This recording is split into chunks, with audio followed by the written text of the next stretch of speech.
discuss how to recognize transitive verbs and intransitive verbs. आज का हमारा विषय ट्रांजिटिव वर्ब्स और इंट्रांजिटिव वर्ब्स को कैसे आइडेंटिफाई करें, कैसे उसको समझें. Transitive verbs are those verbs which need an object. जिन वर्ब्स में एक ऑब्जेक्ट की आवश्यकता पड़ती है वो ट्रांजिटिव वर्ब्स कहलाती हैं.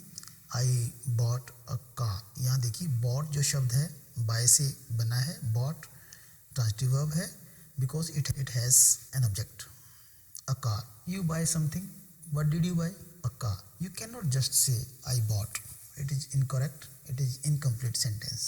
You need a direct object after a transitive verb. एक ट्रांजिटिव वर्ब में आपको एक डायरेक्ट ऑब्जेक्ट की आवश्यकता पड़ती है, तभी वो वर्ब जो है ट्रांजिटिव वर्ब बनती है. On the other hand, intransitive verbs are those verbs which cannot have an object.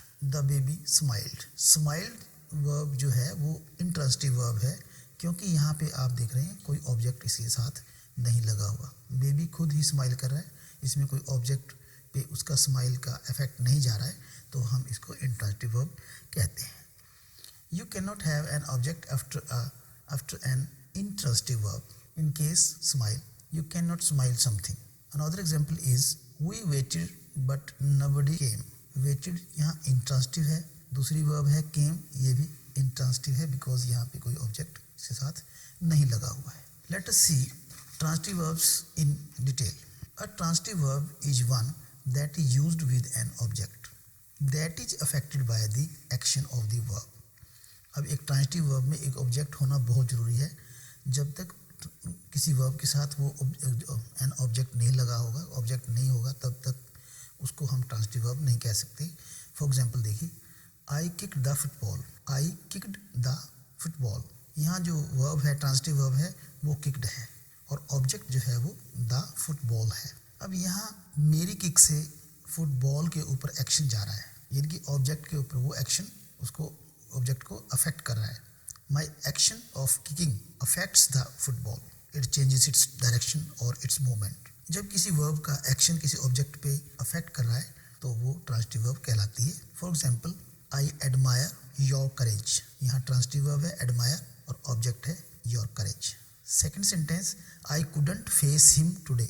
Face transitive verb है, हिम यहाँ पे ऑब्जेक्ट.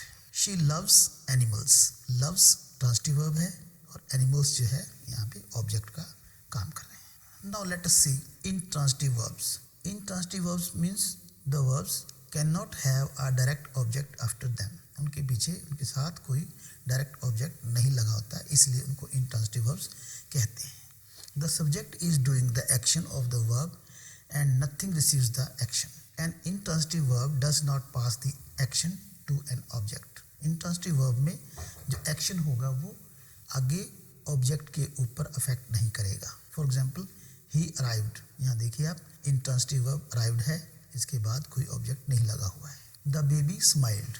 बेबी खुद ही स्माइल कर रहा है, उसका जो स्माइलिंग जो है वो कहीं और अफेक्ट नहीं हो रहा है. The Apple fell from the tree. Tree से एप्पल नीचे गिर रहा है, fail. I get up at 6 every morning. All these are intransitive verbs because they have no direct objects. Okay, dear students, let us have some discussion about the difference between transitive and intransitive verbs.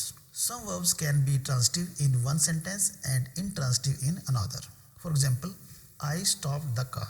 यहाँ देखिए आप, I stopped the car. मैंने रोक दी. मैंने क्या रोका? Car को रोका. Stopped यहाँ ट्रांजिटिव वर्ब है और इस वर्ब का जो है ऑब्जेक्ट जो है द कार है. इसी वर्ब को आगे देखिए, द कार स्टॉप्ड. यहाँ पे ये स्टॉप जो है इंट्रांजिटिव वर्ब है बिकॉज यहाँ पे कोई ऑब्जेक्ट नहीं है.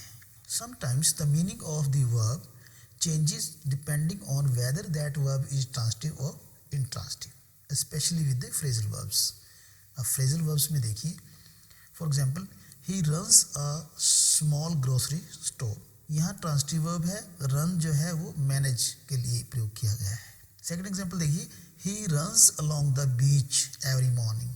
यहाँ रन्स जो है वो इंट्रांजिटिव वर्ब है बिकॉज ये किसी स्पोर्ट के लिए किया गया है, यहाँ पे कोई ऑब्जेक्ट का प्रयोग नहीं किया गया है. Here are a short list of some common verbs that can be transitive और इंट्रांजिटिव. अब देखिए, ट्रांजिटिव वर्ब और इंट्रांजिटिव वर्ब में डिफरेंस क्या है, किस तरह से एक ही वर्ब को हम ट्रांजिटिव और इंट्रांजिटिव में यूज़ कर सकते हैं। For example move transitive verb है, could you move your car please, could you move your car please. यहाँ मूव ट्रांजिटिव वर्ब है बिकॉज योर कार जो है इसके साथ ऑब्जेक्ट लगा हुआ है। The trees were moving in the breeze, यहाँ ये मूविंग जो वर्ब है ये इंट्रांजिटिव के रूप में प्रयोग किया गया है। Second example start, he was found guilty of starting the fire. यहाँ स्टार्टिंग के साथ द फायर लगाया है, इट मीन्स यहाँ पे एक ऑब्जेक्ट है तो ये ट्रांजिटिव वर्ब कहलाएगा। और दूसरा एग्जांपल हम देखते हैं, the match starts at 3 PM। यहाँ पे कोई ऑब्जेक्ट नहीं है इसलिए इंट्रांजिटिव वर्ब के रूप में प्रयोग होगा। Third example is change, marriage hasn't changed her. Changed के साथ हर लगाया, चेंज्ड ट्रांजिटिव वर्ब है, हर ऑब्जेक्ट है। और इसी के साथ लगता एग्जांपल हम देखेंगे, the areas changed greatly in the last decade. यहाँ पे कोई ऑब्जेक्ट नहीं है इसलिए इसको इंट्रांजिटिव वर्ब कहेंगे। क्लोज योर आइज, यहाँ क्लोज जो है ट्रांजिटिव वर्ब है क्योंकि यहाँ पे ऑब्जेक्ट लगा हुआ your eyes. And second example is most shops here close eight 5:30 PM। यहाँ क्लोज जो है वो इंट्रांजिटिव वर्ब है बिकॉज यहाँ कोई ऑब्जेक्ट आपको नहीं दिखाई दे रहा है। Fifth example is open the window, यहाँ ओपन जो है ट्रांजिटिव वर्ब है, इसके साथ द विंडो है, ये ऑब्जेक्ट है, ओपन द विंडो। और इसी के साथ लगता है एग्जांपल और देखिए, the museum opens eight 10 AM। यहाँ पे ये ओपन्स जो है वो इंट्रांजिटिव वर्ब के रूप में प्रयोग किया गया है। So students, transitive verb is used with an object and intransitive verb can not have an object. जिस वर्ब के साथ डायरेक्ट ऑब्जेक्ट लगा हो उसको हम ट्रांजिटिव वर्ब कहते हैं और उस वर्ब का जो एक्शन है वो ऑब्जेक्ट पे ऑब्जेक्ट को अफेक्ट करता है। और इंट्रांजिटिव वर्ब का कोई ऑब्जेक्ट नहीं होता इसलिए उसको इंट्रांजिटिव वर्ब कहते हैं। एक ही वर्ब जो है वो ट्रांजिटिव भी हो सकती है और इंट्रांजिटिव भी हो सकती है, it depends upon the structure of the sentence.